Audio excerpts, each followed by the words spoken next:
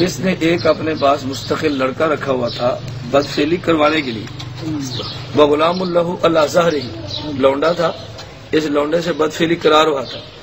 وَأَنَّهُ آتَبَهُ عَلَى ذَلِكَ، کسی نے کہا گندے انسان تو کیسا گندا آدمی ہے، اتنی گندی حرکتیں کرتا ہے؟ اس نے جواب دیا، کہتا ہے ان ھذا من اللذات، یہ جو کام میں کروا رہا ہوں اس سے مزہ بڑھاتا ہے، یہ جو میں کروا رہا ہوں اس سے مزہ بہت آتا ہے۔ وَهُوَ مِنَ التَّوَاضُعِ لِلَّهِ، اور جو آدمی اس سے کروائے تو اللہ کی رضا کے واسطے اس سے عاجزی پیدا ہو جاتی ہے۔ مذہب ہوا نا، یہ مذہب ہے۔ وترک التجبر، اس سے انسان کی اکڑ ختم ہو جاتی ہے۔ ترک تجبر کا معنی کہ اس کی آدمی کی اکڑ ختم ہو جاتی ہے۔ اب ہم کہتے ہیں اصل طریقہ یہ ہے کہ ان کی اکڑ ختم کرنے کے لیے آدمی وہی طریقہ اختیار کرے جس کو ان نے خود اختیار کیا۔ کتنی گندی حرکت ہے، کہتا ہے اس سے اللہ کے لیے عرضی پیدا ہوتی ہے اور آدمی کی اکڑ ختم ہو جاتی ہے۔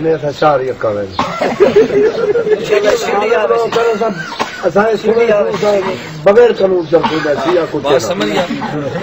توجہ رکھو، مطلب یہ کہ میں نے حوالہ آپ کے سامنے مذاق بازی کے لیے نہیں کیا، یہ مخول نہیں ہے، ہنسی مذاق نہیں ہے۔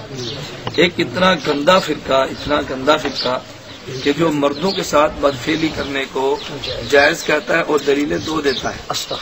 نمبر ایک، اس سے عارضی پیدا ہوتی ہے، نمبر دو، اس سے تکبر ختم ہوتا ہے۔ اللہ حفاظت فرمائے، اللہ حفاظت فرمائے، اللہ ہم سب کی حفاظت فرمائے، دعا فرمائیں۔ یہ ہیں سنی بلاتے شیعہ کو۔ اب دیکھو بات سمجھو، بات سمجھو، دلائل آپ کے سامنے آ گئے ہیں، اس لیے ہمارا حق یہ بنتا ہے اپنے عقائد کو سمجھیں، اپنے عقائد کو یاد کریں اور اپنے عقائد کی حفاظت کریں۔ اس کے لیے اپنی بھی حفاظت کریں، اپنی اولاد کی بھی، اپنے رشتہ داروں کی بھی حفاظت کریں۔ اور حفاظت کے دو طریقے ہیں، یہی آپ نے اختیار کرنے ہیں۔ نمبر ایک، اپنے علماء سے تعلق رکھیں، اور نمبر دو، ان بدبختوں سے علیحدگی کا اظہار کریں۔ نہ ان کے نکاح میں جائیں، نہ ان کو اپنے نکاح میں بلائیں، نہ ان کا جنازہ پڑھیں، نہ ان کو اپنا جنازہ پڑھیں، نہ ان کا بیمار ہو اس کی بیمار پرسی کریں، نہ اپنے بیمار کی ان کو بیمار پرسی کرنے دیں، نہ ان کو اپنا یار بنائیں، نہ ان کے ساتھ یاری لگائیں۔ بس ان سے علیحدگی اختیار کرو، دنیا میں بھی علیحدگی اختیار کرو، اللہ پاک نے آخرت میں تو علیحدہ ویسے ہی کر دینا۔ ایسا نہ ہو کہ دنیا میں ان کا ساتھ دیں تو قیامت کو اللہ ان کے ساتھ کھڑا کر دے۔ یہ اللہ کے دشمن، اللہ کے نبی کے دشمن، نبی کے صحابہ کے دشمن، قرآن کے دشمن اور ان کے ماننے والوں کے دشمن۔ تو دشمنوں کے صف میں اچھا لگتا ہے، دوست دشمن کی صفوں میں اچھا نہیں لگتا۔ دوستوں اور دشمنوں کو پہچانو، اور اللہ ہم سب کو اللہ کے ولیوں کے ساتھ، اللہ کے دوستوں کے ساتھ محبت رکھنے کی توفیق عطا فرمائے، اور اللہ کے دشمنوں سے ہمیں بیزار رہنے کی اللہ توفیق عطا فرمائے۔ اللہ ہم سب کا خاتمہ بالایمان فرما دے۔ الحمدللہ رب العالمین۔ جی محترم ناظرین، آپ نے ویڈیو کو ملاحظہ کیا، اس ویڈیو کے اندر آپ نے دیکھا ہے کہ ایک شخص جس کا نام محمد الیاس گھمن ہے، وہ لوگوں کا ہمدرد بن کر، خیر خواہ بن کر، اظہار ہمدردی کرتے ہوئے ان سے یہ کہہ رہا ہے کہ دیکھو، اگر آپ خود کو، اپنے بچوں کو بچانا چاہتے ہو تو ان شیعوں سے دور رہنا۔ کیوں؟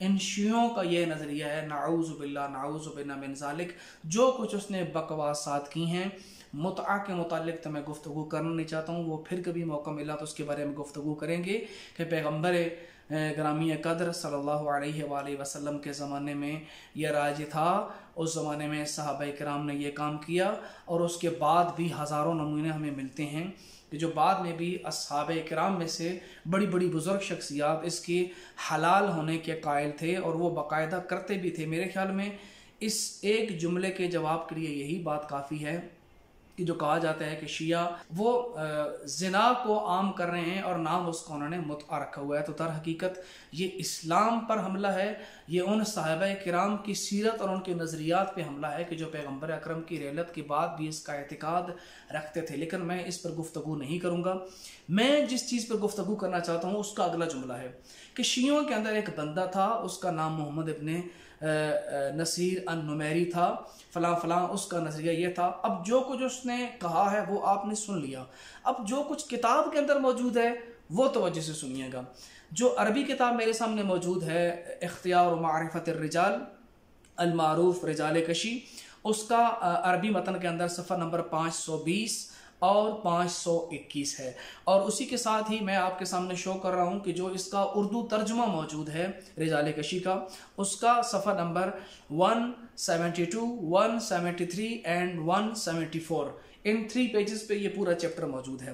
اب جس شخصیت کے بارے میں اس نے گفتگو کی ہے، جہاں سے انہوں نے متن پڑھا ہے، ذرا توجہ کیجئے گا، میں متن وہاں سے ہی پڑھتا ہوں، پھر اس متن کے سیاق و سباق سے دیکھتے ہیں کہ اس سے پہلے کیا بات لکھی تھی، اور مولانا صاحب وہ سارے کا سارا متن ہضم کر گئے اور اپنے باطل نظریات کی تشہیر کے لیے انہوں نے غلط راستہ اختیار کیا۔ اب جو متن انہوں نے پڑھا، پہلے وہ متن دیکھیے، اس کے بعد اسی کے تفصیل سے متن جو اس کا سابقہ تھا ہم اس کو دیکھیں گے۔ اس نے پڑھا، یہ جو ویڈیو کے اندر موجود ہے، وذاکر انه رأى بعض الناس محمد بن نصیر عیانا وغلام له على ظهره وانه عاتبه على ذلك فقال ان هذا من اللذات وهو من التواضع لله وترك التجبر۔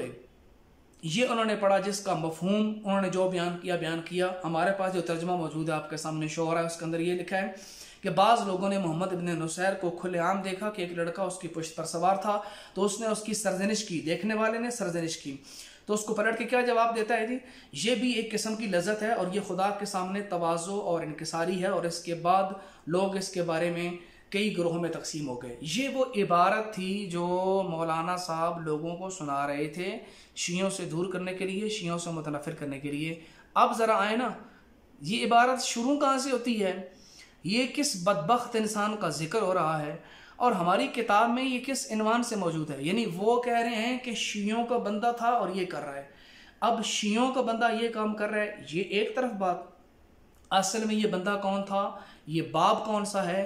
کہتے ہیں جو باب قائم کیا گیا تھا کتاب کے اندر، اس باب کا نام ہے فی الحسن ابن محمد ابن بابن القمی والفہری و محمد ابن نصیر النمیری و فارس ابن حاتم القزوینی۔ یہ 3-4 افراد کا جہاں پر ذکر ہو رہا ہے، یہ وہ افراد ہیں جن پر امام عسکری علیہ السلام نے لعنت فرمائی ہے، یعنی وہ افراد جن پر امام نے لعنت فرمائی ہے۔ اور کس انداز سے یہ باب شروع ہوتا ہے، یہاں سنیے گا، لعن هؤلاء الثلاثة علی بن محمد العسکری۔ کہتے ہیں کہ علی ابن محمد العسکری نے ان تینوں کے اوپر لعنت کی ہے، یہ ملعون ہے بزبان امام۔ اور فضل ابن شازان نے اپنی کتابوں کے اندر ذکر کیا ہے ان من الکذابین المشہورین ابن بابن القمی، کہتے ہیں جو ٹاپ کے جھوٹ بولنے والے لوگ تھے نا، ان میں سے ایک محمد ابن باب قمی تھا۔ یہ ایک پورا چیپٹر قائم ہوا ہے جھوٹے افراد کا۔ اس کے بعد دیکھیے گا، میں متن چھوڑ رہا ہوں آپ کے سامنے، میں نے یہ عربی متن آپ کے سامنے کر دیا ہے جو پوری روایت کا متن ہے، یعنی کہ جو انہوں نے پیش کی تھی اس سے پہلے والا متن میں پڑھ رہا ہوں۔ اس کے اندر کسی شخص نے یہ روایت نقل کی ہے کہ امام حسن عسکری علیہ السلام نے جو خط کا آغاز کیا، اور اس خط کے اندر امام علیہ السلام نے کچھ لوگوں سے برات کا اظہار کیا، اور اپنے شیعوں کو بھی کہا کہ تم ان لوگوں سے بچ کے رہنا۔ ٹھیک ہے، میں متن پڑھتا ہوں کیونکہ ویڈیو زیادہ لمبی نہ ہو جائے۔ کہتے ہیں محمد ابن عیسیٰ کا بیان ہے کہ امام ابو الحسن عسکری علیہ السلام نے خود ابتدا فرماتے ہوئے مجھے یہ خط لکھا۔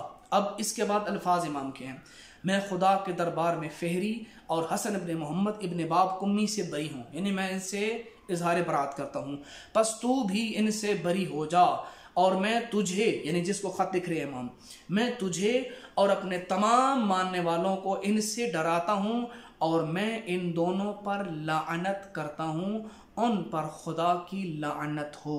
یعنی کہ امام اس بدبخت پہ لعنت کر رہے ہیں، اور مولوی صاحب کہہ رہے ہیں کہ یہ شیعہ تھا۔